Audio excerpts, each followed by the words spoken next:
Masayang araw mga ka-PL!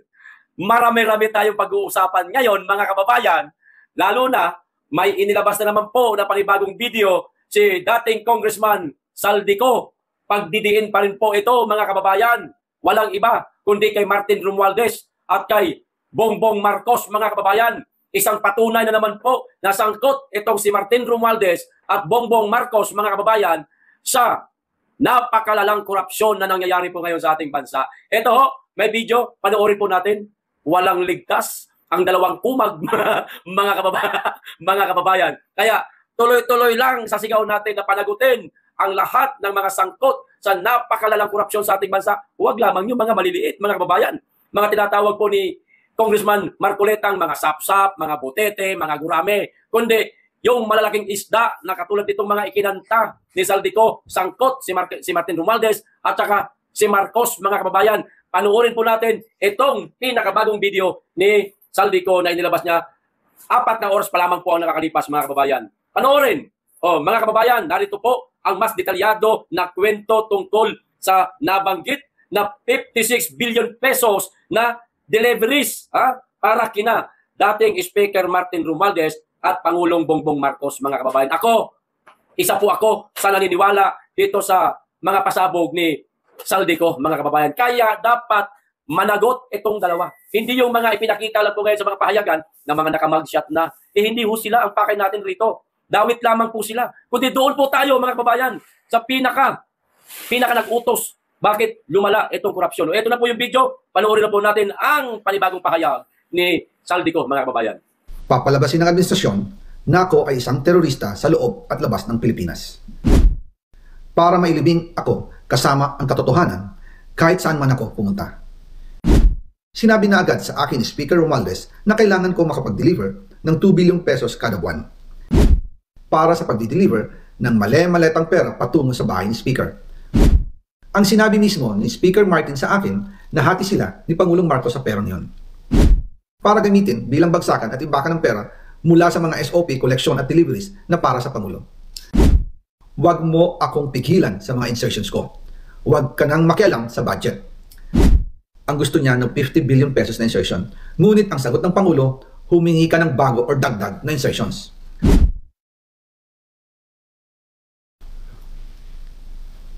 Magandang araw po sa inyong lahat. Bago ko ipagpatuloy ang aking paliwanag, nais ko munang magpasalamat sa inyo. Maraming salamat sa inyong bukas na isipan, sa inyong pasensya, at sa pagtanggap ninyo sa mga impormasyong aking ibinabahagi. Alam kong hindi madali ang mga paksang ito. Mabibigat at mahirap tanggapin. Hindi po ako makauwi dahil malaki ang banta sa buhay ko. Ngayon naman, ay meron kaming natanggap na balita. Papalabasin ng administrasyon na ako ay isang terorista sa loob at labas ng Pilipinas. Para mailibing ako kasama ang katotohanan kahit saan man ako pumunta. Pero mahalagang malaman ng taong bayan ang katotohanan. Muli, taos-puso akong nagpapasalamat sa inyong pakikinig. Una po sa lahat, sinasabi ng ICI at ni Henry Alcantara na 21 billion pesos daw ang napunta sa akin. Hindi po totoo yun. Wala akong natanggap na ganyang halaga. Ang totoo, mula 2022 hanggang 2025, ang kabuuang pera na dumaan sa akin para ibigay kay Pangulong Bongbong Marcos at kay dating Speaker Martin Romualdez ay umabot sa 56 billion pesos at hiwalay pa dyan ang 100 billion pesos insertion ng Pangulo sa 2025 budget. Pati na rin ang 97 billion pesos flood control insertion na inilagay sa NEP ng 2026 national budget. Balikan natin kung paano ito nagsimula. Noong 2022, kakaupo ko pa lang bilang chairman ng House Committee on Appropriations, sinabi na agad sa akin ni Speaker Romualdez na kailangan ko makapag-deliver ng 2 billion pesos kada buwan. Makalipas ang ilang araw, tumawag sa akin si Yusek Bernardo. Sabi niya, kailangan ng tulong ng Bulacan sa problema nila sa baha. Pinapunta niya sa opisina ko sa Kongreso si DPWH District Engineer Henry Alcantara. Sa naging meeting namin ni Alcantara, siya mismo ang nag-offer kung paano ang hatian sa mga proyekto ng DPWH. 22% para kay Speaker Romualdez, 2% para kay Yusek Bernardo at 1% para sa kanya. Doon po nagsimula ang tinatawag nilang deliveries. Ang sistema po ay ganito. Ang mga tao ni Henry Alcantara ang nakikipag-ugnayan sa mga tao ko na sina Paul Estrada at Mark Tiksay. Sila ang tumatanggap na pera mula sa mga tao ni Alcantara. Minsan sa bahay ko sa Valle Verde, minsan naman sa BGC parking. Pagkatapos nilang makuha ang pera, sila Mark at Paul naman ang nag-aayos o nakikipag-coordinate sa tauhan ni Speaker Martin Romualdez na si Jocelyn Sereno para sa pagdi-deliver ng male-maletang pera patungo sa bahay ni Speaker. Una, sa North Forbes Park sa McKinley Drive at nang lumipat siya sa number 14 Nara Street, South Forbes Park. Gusto ko pong linawin, hindi ako nakikialam sa mismong proseso ng paghatid. Dumaan lang po sa akin ang pera na agad dinideliver kay Speaker Romualdez. Ako lang po ang nagko-confirm sa text kay Speaker kapag nadala na ang pera sa bahay niya. At lahat ng ito, mula sa unang utos noong 2022 hanggang sa huling delivery noong 2025. Umabot sa mahigit 55 billion pesos plus ang naihatid sa bahay ni dating Speaker Martin Romualdez. Madalas hindi nabubuo ang hinihinging 2 billion pesos bawat buwan ni Speaker, kaya iyan ang final total. Ang sinabi mismo ni Speaker Martin sa akin na hati sila ni Pangulong Marcos sa perang yon. Ang listahan ng mga deliveries na ito, kung kailan, magkano, at saan dinala, ilalabas ko po kasabay ng video na ito. Noong November 2024, habang nasa proseso kami ng pagtatalakay ng budget, nakipag-meeting sa amin ni Speaker Martin si Yusek Jojo Cadiz. Sabi niya, masama raw ang loob ni Pangulong Marcos, wala raw siyang natatanggap na remittance. At dahil laging napapagalitan si Speaker Martin ng Pangulo mula September hanggang November, inutusan niya ako na mag-deliver ng 1 billion pesos para kay BBM.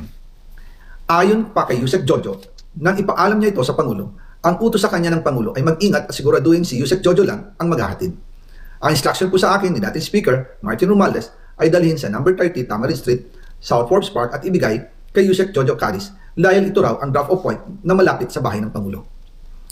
Sinabi rin po sa akin, Speaker Martin Romualdez, na si PBBM ang nag-utos sa kanya na bilhin ang bahay sa number 30 Tamarin Street para gamitin bilang bagsakan at imbakan ng pera mula sa mga SOP, collection at deliveries na para sa Pangulo. Noong December 2, 2024, personal kong i-deliver ang 200 million kay Yusek Jojo Cadiz sa number 30 Tamarin Street, South Forbes Park. Ayon sa kanya, dadalhin daw niya ito sa bahay ng Pangulo sa number 41 Nara Street, South Forbes Park. Kasunod dito, noong December 5, 2024, muli akong nag-deliver ng 800 million sa parehong address at Yusek Jojo Cadiz pa rin ang tumanggap. Sabi niya, iyon naman ay dadalhin sa bagong bahay ng Pangulo sa South Forbes Park. Sa kabuuan, 1 billion pesos ang personal kong naihatid. Ako mismo ang nagbigay ng pera, kasama ang aking driver at mga tauhan. At lahat ito ay base sa direktang utos ni Speaker Martin Romualdez. At dyan po nabuo ang kabuuang halagang 56 billion na ipinadala mula 2022 hanggang 2025. Pero kahit na na-deliver na ang 1 billion pesos para kay Pangulong Marcos at kahit na naisama na rin sa 2025 budget ang 100 billion pesos insertion sa pamamagitan ng BICAM Committee, ayon mismo sa utos ng Pangulo, nagagalit pa rin daw si BBM. So ayon mga kababayan, marami pa po tayong aabangan. Pero sa nakikita ko, batay po dito sa mga sinabi ni Saldico, mga kababayan, parang lumalabas po na bagman lang siya. Pero siya ho yung bagman, mga kababayan, na tumiba-tiba rin, hindi rin basta-basta. At hindi ako naniniwala. Malamang kayo rin, hindi ho kayo naniniwala, mga kababayan, na wala siyang natanggap na malaking halaga mula sa mga ginawa nilang kalokohan.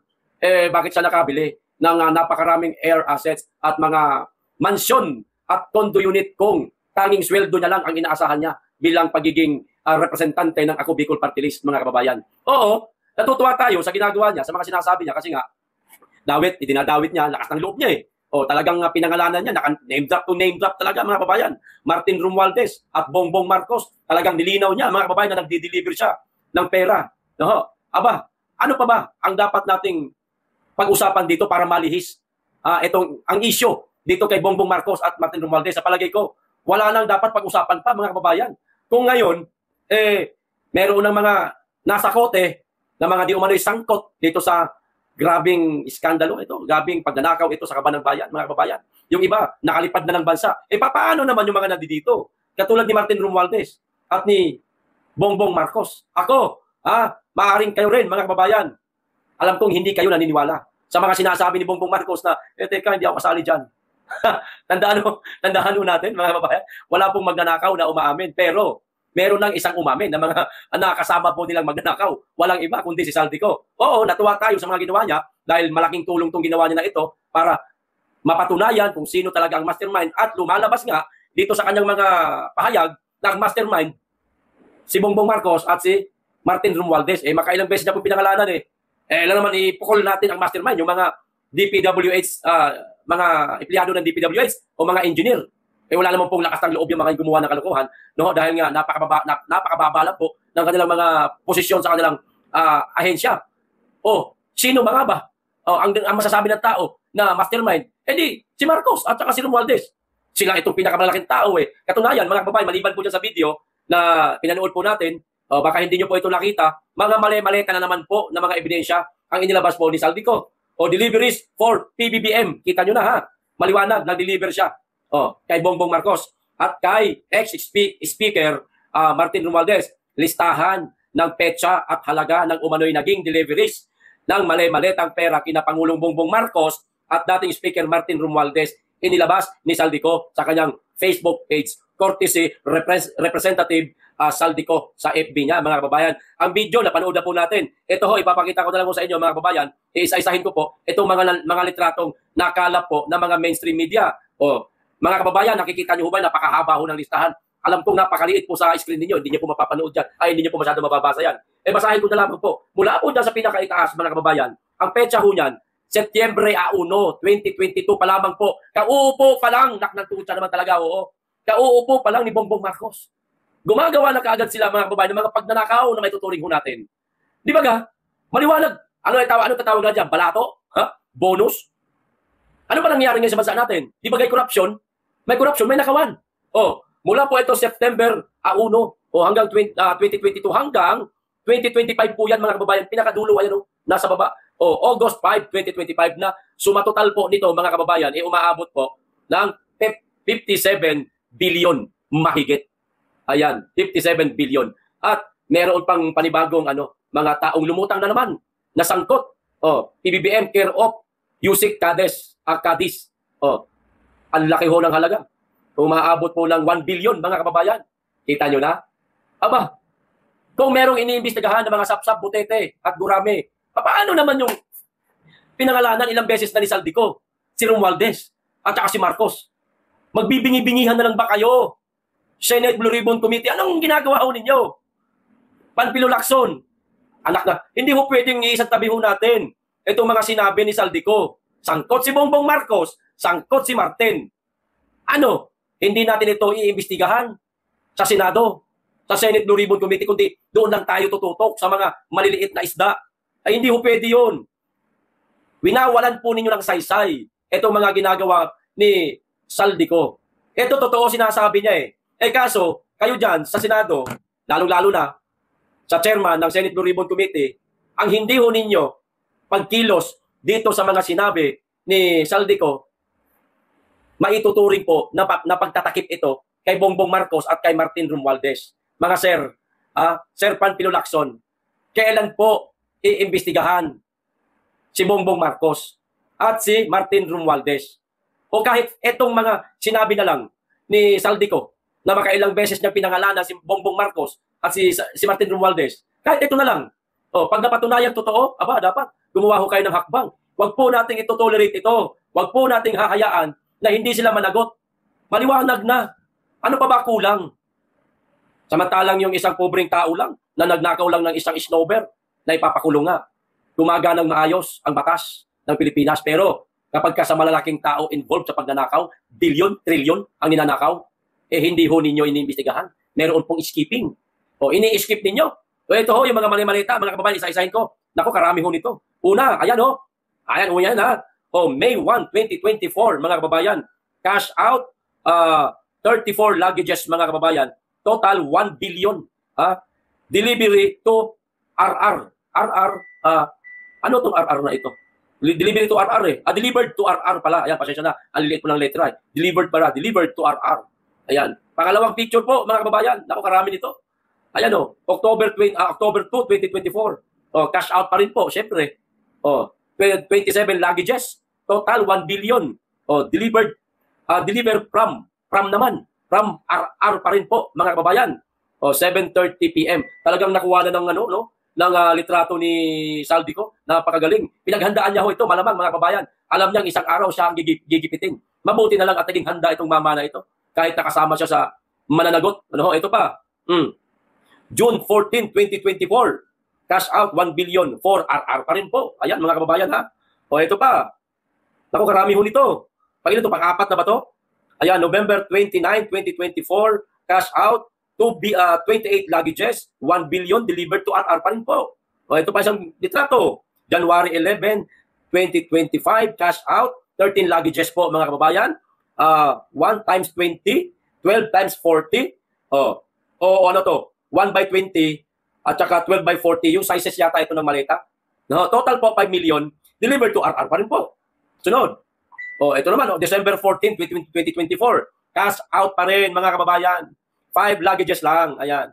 250 million delivered to RR pa rin po, mga kababayan. Grabe. Kita nyo na? Panibagong ebidensya to, ha? July 16, 2024. Cash out pa rin po.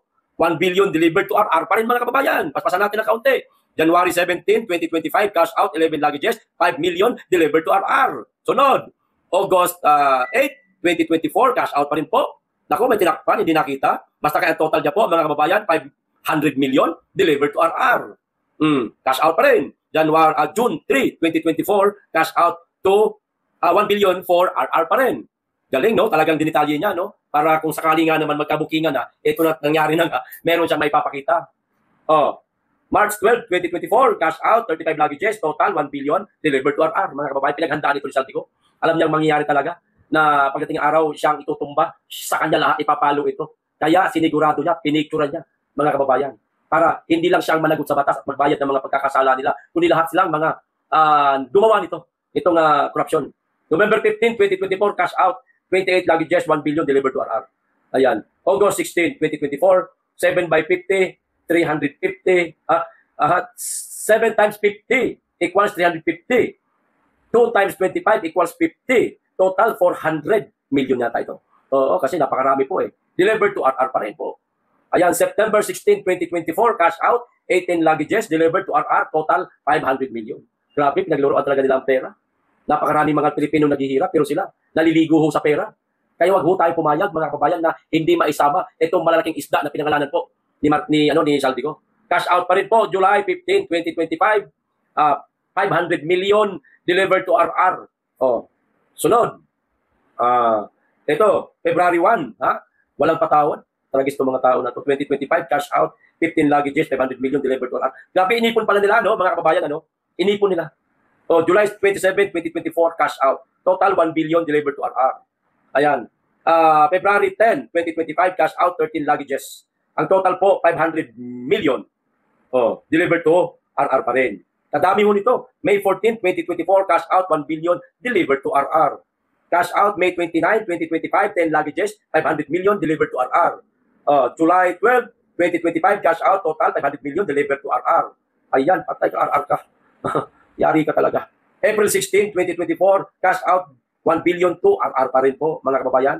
Meron pa, napakarami ho nito eh. March 11, 2025, cash out, 17 luggages, total po 500 million delivered to RR. June 27, 2024, cash out, 1 billion for RR. Grabe, bilyon-bilyon. Pinakamababa po, 500 million. Kita nyo ba? November 29, 2024, cash out, 28 luggages pala, 1 billion delivered to RR. Nako. Ito pa. Pag ilan na ba ito? Hindi ko na mabilang. Nakasadami mga kabayan. Hindi ko na mabilang eh. Cash out, January 8, 2024, 30 luggages. Ito malaki-laki ho. Total, 1 billion delivered to RR pa rin po, mga kababayan. Kailangan isa-isahin ho natin ito. Bakit? Mga kababayan, compilation ho natin ito sa mga pasabog po ni Saldico. Kung lumipas man ang panahon, ilang taon na nakalipas, maaaring makalimutan to ng ating mga kababayan, maaari nyo pong balikan na ito balikan dito sa ating channel, na ito mga taong ito, ganito kalupit ang ginawang pagnanakaw sa kaban ng bayan. June 14, 2024, cash out, 1 billion for RR pa rin po. Kadaming malita. Ito na pala yung pinakahuli. Itong June 14, 2024, mga kababayan. So, ano na ang gagawin ng mga kapulisan at ng mga magagaling na mga abogado sa ating bansa? Huwag po tayong manahimik. Mga sir, kayo po ang mas higit na nakakaalam kung ano po ang dapat ninyong gawin. Maari po ba? Bilis-bilisan po ninyo. Kinakailangan po meron na pong managot dito na mga malalaking isda. Huwag lamang po yung mga nahuhuli ho ngayon. Mga pipitsugin lang ho yun, mga kababayan eh. Huwag naman sana natin balilawalain ito mga sinabi ni Saldico. Huwag po tayong magbingi-bingihan sa mga sinabi ni Saldico. Maliwanag na po ito, mga kababayan. Kasama dito si Bongbong Marcos. Kasama dito si Martin Romualdez. Na ngayon, hindi pa po napapasama yung kanilang pangalan sa listahan ng mga nang-umit sa kaban ng bayan. Hindi yung maaari yun. Huwag po natin palalagpasin ito. Kung si BP Inday Sara nga, 125 million lang. Pinaratangan nila na nagnakaw. Ibinilusan ni BP Inday Sara ang 125 million. Ito bilyon-bilyon. Pinakamababa 500 million. Tapos magbibingi-bingihan tayo. Magbubulag-bulagan tayo. Wala tayong gagawing hakbang. Kaya nga napakaingay-ingay ng tao eh. Kaliwa kanan, meron pong mga rally eh. No? Sana naman, dyan sa mga magrarally na yan, patumbukin po ninyo kung sino talaga ang karapat-dapat managot. Ano? Iisang tabi natin yung mga malaking isda na ito? Ha? Ahayaan na lang natin? Huwag yung sabihin na bayaran po kayo. Kayo mga magsasagawa ng rally. Kasi ang rally ng mga DDS, talagang accountability at transparency, mabuti na lamang, mga kababayan. At ito si Saldico, nakatulong ng malaki. Itong mga sinabi ni Saldico, hindi po ito biro. Hindi na po papangalanan, mga kababayan, si Martin Romualdez at Bongbong Marcos kung talagang hindi kasali. Hindi ho maliwanag. Ilang beses pong inulit-ulit ni Saldico, si Martin Romualdez at Bongbong Marcos nasangkot rito. Di sangkot, imbestigahan. Kapag ka napatunayan totoo, ipakulong po. Nariyan po ang tunay na hustisya na hinahanap ng ating mga kababayan. Ngayon, mga kababayan, ito naman po yung sinabi ni Bongbong Marcos, mga kababayan, wait lang sinabi ni Bongbong Marcos sa kanyang press con, na itanong po sa kanya ng isang mainstream media, may video ho sana, pero panoorin na lang po natin, pero igaganto ko lang para hindi po tayo makapiright. At agad-agad pong sinagot, mga kababayan, ni Senator Amy Marcos ang lahat ng mga sinabi rito ni Bongbong Marcos. Ito po, pakinggan po natin yung sinabi niya. How do you respond to the drug use accusations made by no less than your sister, Senator Amy Marcos, against you and the First Family? Sir, were you hurt by her accusations, and how do you explain these claims to the public? So you see, it's anathema to me to talk about family matters generally in public. We do not like to show our dirty linen in public. Ang tagal makapagsalita ni Bongbong Marcos, mga kababayan. Hirap na hirap siya sagutin yung simpleng katanungan ng reporter. Napapaghalatang guilty itong mama na ito tuloy. I'll just say this much. For a while now, we've been very worried about my sister. When I say we, I'm talking about friends and family. And the reason that is because the lady that you see talking on TV is not my sister. And that view is shared by our cousins, our friends, and hindi siya yan. So that's why we worry. So we are very worried about it. I hope she feels better soon. Sir, quick follow-up lang po. Nagkausap na po ba kayo, sir? Or do you intend to talk to your sister? We no longer travel in the same circles, political or otherwise. So no. How do you respond? Ayun, mga kababayan, ayun ang naging tugon ni Bangag. Paano niya pinisinungalingan? Wala na siyang lusot Hirap na po sa pasinungalingan, mga kababayan Kaya ano na lang sinabi niya? Hindi niya daw po kapatid si yung babaeng nagsasalita. The lady you see talking on TV is not my sister. Bangag, sino pala yun? Naknatutak. Sino pala yun? Sino yung si Inday Sara? Baka nasisiraan ka na ng sir. Putang ina. Ano yun? AI. Mr. President. AI ba yun? Si Amy Marcos, clone? Merong robot na gumawa ng robot, tapos inanyuan ng Amy Marcos at pinagsalita, kaya mo nasabing hindi si Amy Marcos yun? Huwag mo kaming gagawing tangap. Sarap mong murahin. Puta. Itinatawa na lang namin yung mga kagaguhan mo, sir. Para lang makalusot ka sa mga paratang sa'yo ni Amy Marcos kung ano-ano na sinasabi mo. Nagmumukha kang tanglalo, sir. Nagmumukha ka lalong bangag. Hindi mo mauuto ang mga tao. Hindi mo mababago ang naratibo ni Senator Amy Marcos na ikaw ay gumagamit ng ipinagbabawal na gamot. Sir, impeachable offense yan. Maliban pa dyan sa mga paratang sa inyo ni Saldico. Delikado ka, sir. Kaya ako sa'yo, gamitin mo yung salitang delikadesa. Paano mo gagawin? Ito ituturo ko sa'yo. Tanga ka no? Ituturo ko sa'yo para matutunan mo paano gamitin yung salitang delikadesa. Magkusa ka. Paano? Magkusa ka ng bumaba. Kung meron ka pang kahihiyan, delikadesa, huwag mong hintayin na magalit sa'yo ang tao. Lalong-lalo na itong mga nagsasagawa ng rally. At kung ano pa ang masabi nila at ano pa ang mga magawa nila laban sa'yo. Sir, no?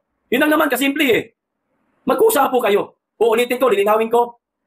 Hindi ko po kayo inuudyukan na mag-resign ka na, pero alang-alang po sa delikadesa. At yung kapatid mo na rin po ang may sabi umuwi na daw kayo sa inyo, alagaan na lang daw po yung inyong ina na may edad na rin at nasa takip silim na rin ang buhay. Alagaan nyo na lang daw, sir. Ito po ang naging sagot naman ni Amy Marcos, mga kababayan. Bongbong, ako to. Kung ano na nakikita mo, Ading. Bangag si Ading. Minumulto na si Ading ng kalokohan niya, Senator Amy Marcos. Minumulto na siya. Kaya kung ano-ano na nakikita niya pala. Ayan. Pero para sa akin, hindi po kung ano-ano nakikita ni Marcos, mga kababayan. Nagpapaliwanag na lang siya. sinusubukan niya pa rin na pasinungalingan yung mga sinabi ni Amy Marcos kahit na kirap na po itong pasinungalingan. Booking na siya eh. Maliwanag na eh.